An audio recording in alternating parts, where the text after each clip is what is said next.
A literatura menciona também a menopausa. Nunca ou até o momento as alterações hormonais, como o declínio progressivo na titulação do estrógeno, por exemplo, não foi aliado à xerostomia. Realmente, as mulheres pós-menopausa têm desenvolvido com bem maior frequência, isso nós constatamos aqui no nosso serviço, que as pacientes nessa condição têm relatado maior prevalência de boca seca. Mas não podemos atribuir que seja as alterações hormonais que ocorrem no período menopausa, climatério e especificamente pós-menopausa. Distúrbios alimentares como a bulimia, a anorexia nervosa, a desnutrição, jejum frequente, a desidratação. Existem pacientes que não gostam de beber água. E isso certamente reflete na capacidade do organismo em produzir saliva, com a ativação das glândulas, porque necessariamente o maior volume de uma determinada substância, se é que eu posso chamar água de substância, é água. Se não tiver água, a incorporação de eletrólitos, de proteínas, de enzimas não acontece. O diabetes mellitus também favorece a xerostomia, por isso que os pacientes que sejam o tipo 2, não importa o tipo de diabetes, é importante que o paciente tenha a sua diabetes controlada. Níveis glicêmicos estejam num nível satisfatório, de acordo com a avaliação do endocrinologista. E numa situação que não é tão frequente, a presença dos celulitos, que são pequenos cálculos que se formam, quer seja no interior da glândula salivar ou no ducto salivar. Existe um vídeo já publicado em que nós comentamos mais especificamente sobre o manejo, sobre o diagnóstico e manejo dessas condições, também vinculados a desordens das glândulas salivares. Prosseguindo então, aqueles pacientes que entram num quadro de xerostomia, eles desenvolvem uma série de sinais e sintomas, alguns deles vinculados diretamente às condições da boca e outros vinculados ou manifestados através de uma condição sistêmica. Então, os sinais e sintomas bucais, dentre eles, mucosa seca e dolorida, muitas das vezes a ardência, síndrome da ardência bucal. Não é bem esse caso, mas exatamente essa falta de hidratação leva a uma certa irritação da mucosa que reflete no sintoma de dor. Basta nós lembrarmos um pouquinho lá das características da inflamação, são liberados mediadores químicos que promovem dor. Sensação de queimação na mucosa e na língua também é frequente. Então, antes de se pensar, existe um vídeo nosso, inclusive que tem uma visualização bastante interessante sobre a síndrome da ardência bucal. Então, se nós identificarmos que a ardência existente na boca de um determinado paciente é, em consequência, xerostomia, não pode ser aplicado o termo síndrome da ardência bucal. Vinculando àquela condição, esse termo, síndrome da ardência bucal, é empregado quando nenhuma possibilidade, nenhuma causa objetiva foi identificada. O paciente pode ter sensação de queimação, sensação de ardência na língua, na mucosa, mas vinculada à xerostomia. A disfonia, a dificuldade em falar, muitas das vezes o paciente está falando e de repente ele pode entrar num processo de pigarro, que é bastante comum, em função da desidratação da laringe, dificuldade de deglutir, de engolir alimentos secos, Então, biscoito, pão. Claro que se qualquer um de nós, que for mastigar um pedaço de pão em jejum logo pela manhã, nós teremos dificuldade de engolir esse alimento. É normal. Mas ao longo do dia, ele consegue ser engolido, consegue ser deglutido com facilidade. Mas o paciente portador de xerostomia não consegue. Aí ele usa como recurso um gole de água, um suco, infelizmente existem alguns que usam refrigerante e assim por diante, ou mesmo chá. Por que que nosso café da manhã, habitualmente, nós temos um líquido e um sólido logo pela manhã? Exatamente para facilitar a mastigação, porque é aí que começa a estimulação da produção de saliva e, consequentemente, a facilitar a deglutição, o engolir do alimento. Então, a disfagia, ou seja, essa dificuldade em engolir, é uma característica que aparece em intensidades variáveis em um indivíduo portador de xerostomia. Dificuldade de usar próteses removíveis, acontece também. Dos túbios no paladar, que nós conhecemos, nós empregamos o termo hipogeusia. Então, muda. O sabor dos alimentos é dado pela estimulação de determinados sensores que nós possuímos na língua, principalmente, né? E em alguns outros pontos da boca. Mas a maior parte desses sensores, são as papilas gustativas, estão presentes na língua.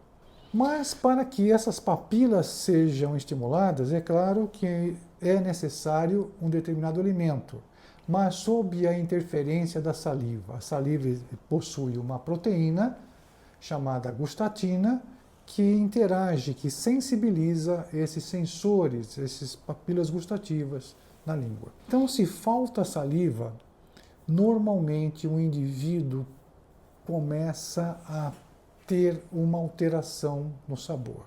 É muito comum eu ouvir, e acontece muito isso ainda, quando é a senhora, a vovó, a idosa que faz o preparo do alimento e que tem algum nível de xerostomia, ela erra na quantidade de sal.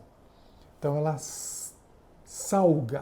Para ela tá bom, porque a sensação dela, para ela é normal. Mas para os indivíduos que estão em condições não xerostômicos, é um alimento mais salgado. Devemos levar em conta também um agravante que, com o avançar da idade, ocorre uma redução natural da quantidade dessas papilas gustativas. Então, o que pode agravar ainda mais essa situação. Uma outra condição também, além da hipogeusia, é a sensação de sede contínua. O paciente bebe água, mas a água não sacia o paciente. Ele permanece com sede. Não raro, esses indivíduos carregam consigo uma garrafinha de água. Lábios secos, é uma característica. Queilite angular, porque a saliva também não está sendo produzida pelas glândulas salivares acessórias. Se a condição permanece por tempo prolongado, além dessas várias características, esses vários sintomas e sinais, existe um padrão de lesões de cárie atípica. São cáries que se desenvolvem em determinados locais que normalmente não tem que desenvolver lesões de cárie. E a alta frequência de infecções orais, especialmente infecção pelo fungo Candida albicans. Pacientes que são submetidos, como foi mencionado anteriormente, à radioterapia na região de cabeça e pescoço, passam por esse desconforto bastante severo. E é realmente difícil o manejo de uma condição como essa, além dos episódios repetitivos de candidíase.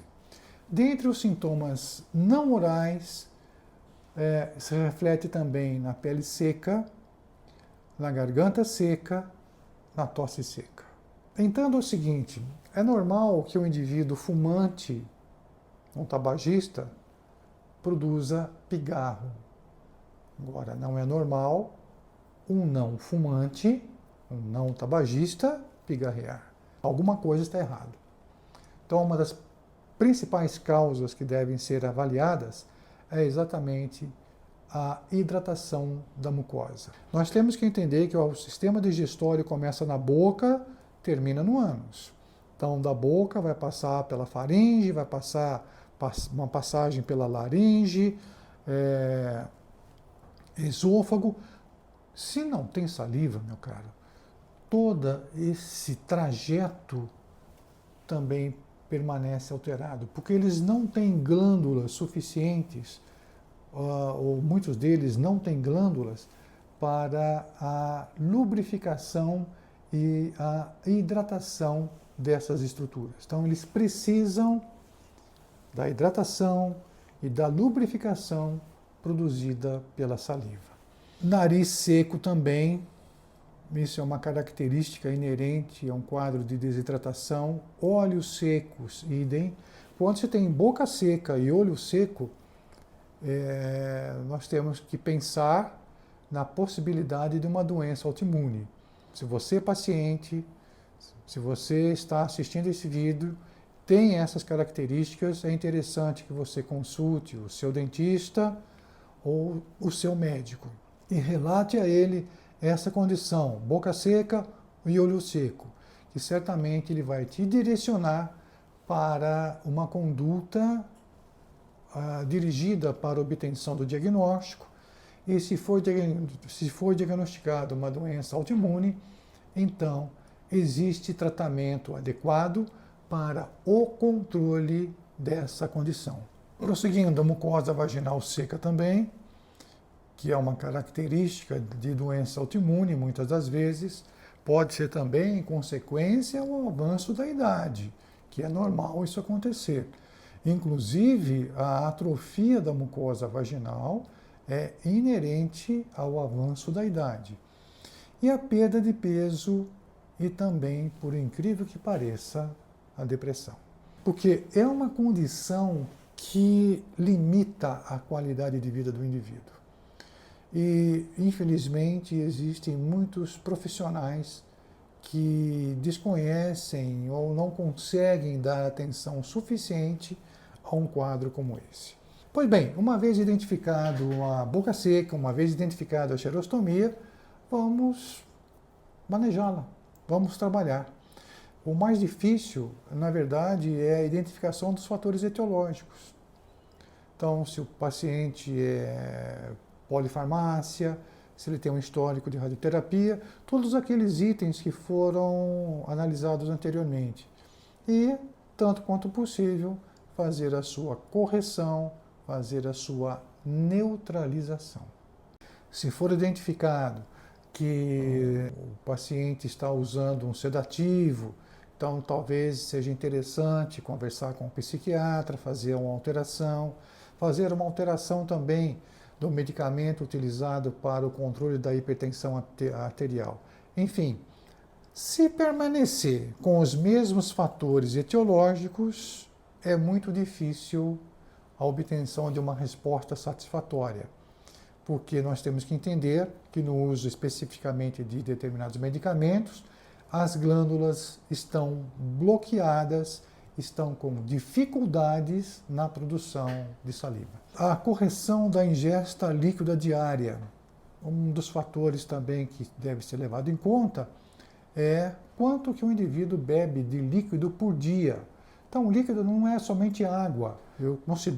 A literatura considera a ingesta líquida o quanto ele consome de água.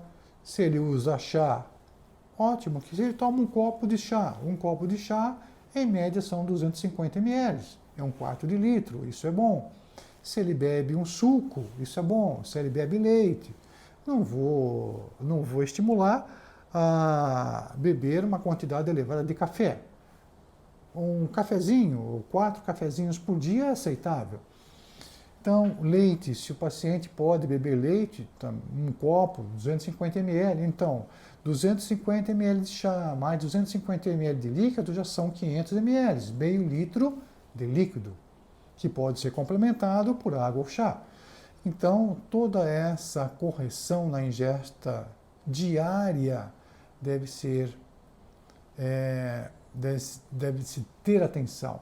Muitas das vezes eu escuto, mas eu esqueço, e é verdade, o paciente relata, eu esqueço de beber água. Eu recomendo muitas das vezes, coloca uma jarra de chá onde você tem o hábito de passar. Então você vai ver aquele chá, e claro, o chá que você da sua preferência, aquele que você mais gosta. Então, ao passar por lá, toma um copinho de chá, né? Reeducação mastigatória. Então é importante a incorporação de alimentos fibrosos na dieta de rotina. Alimentos fibrosos são aqueles, não chega a ser alimentos duros, mas aqueles alimentos que exigem um esforço mastigatório. Por exemplo, o talo da brócolis. Por exemplo, uma cenoura crua. E assim por diante. Isso fica a critério dos alimentos que você tem preferência. Um outro detalhe bastante importante também é mastigar bem os alimentos. Seja o primeiro a sentar à mesa e o último a sair. Então, além da mastigação ser exagerada, mastigar bem, mastigue também lentamente os alimentos. Quando se tem uma mastigação rápida, a sensação de saciedade, de satisfação, demora mais a acontecer. Quando você mastiga lentamente os alimentos, o cérebro começa a interpretar que você está mastigando muito, está ingerindo muito alimento. Então você se torna satisfeito com uma quantidade menor de alimento. Isso significa uma contribuição se você tiver a meta de perder peso. Exercícios mastigatórios são recomendados, por exemplo, gomas de mascar, chicletes, desde que tenham xilitol.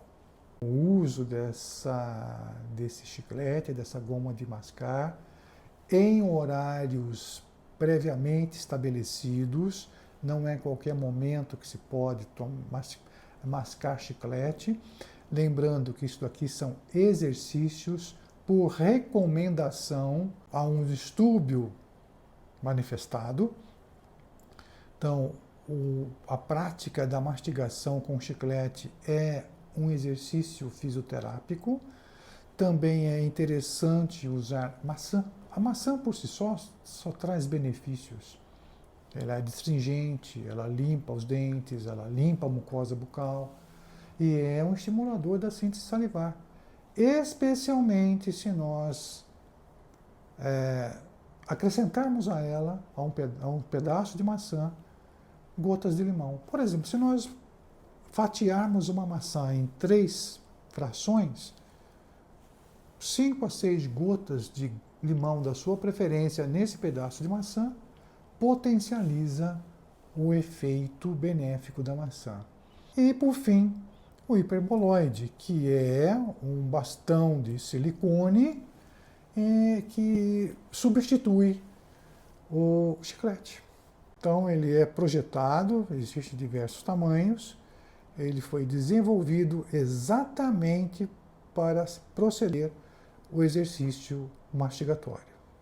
Outras formas mais avançadas de manejo pode-se considerar a estimulação elétrica transcutânea, quando o paciente já está por tempo prolongado com um quadro de xerostomia, em que as medidas mais simples, como a utilização do hiperboloide, exercícios mastigatórios, não surtiram o efeito necessário, embora o paciente tenha se reeducado quanto à ingesta líquida.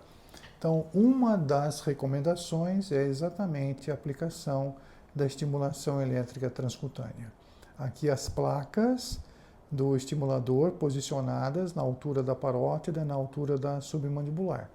E então o paciente é submetido a sessões de estimulação elétrica. Uma outra opção também é o laser, aqui mencionado, que é dirigido sobre as glândulas salivares.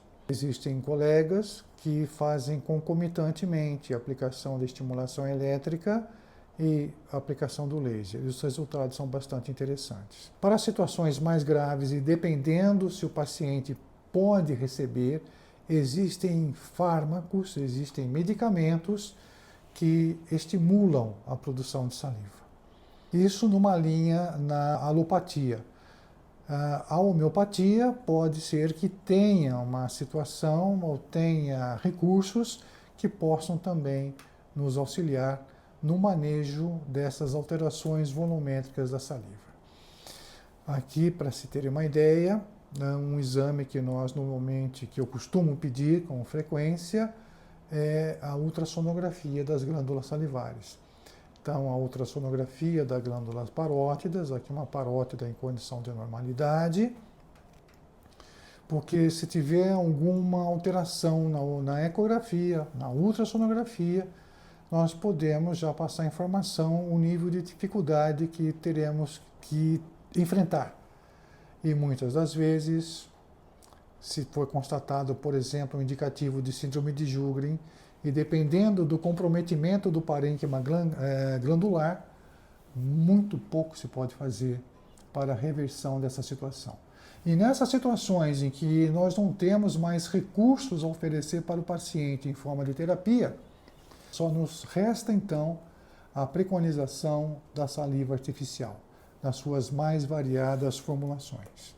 Aqui uma ecografia da glândula submandibular, inclusive com a utilização do ecodoppler, e aqui imagens mostrando a glândula, observada em detalhe, as glândulas sublinguais. Obrigado por estar conosco, é uma satisfação ter você como companhia. Obrigado e até o próximo vídeo. Até lá.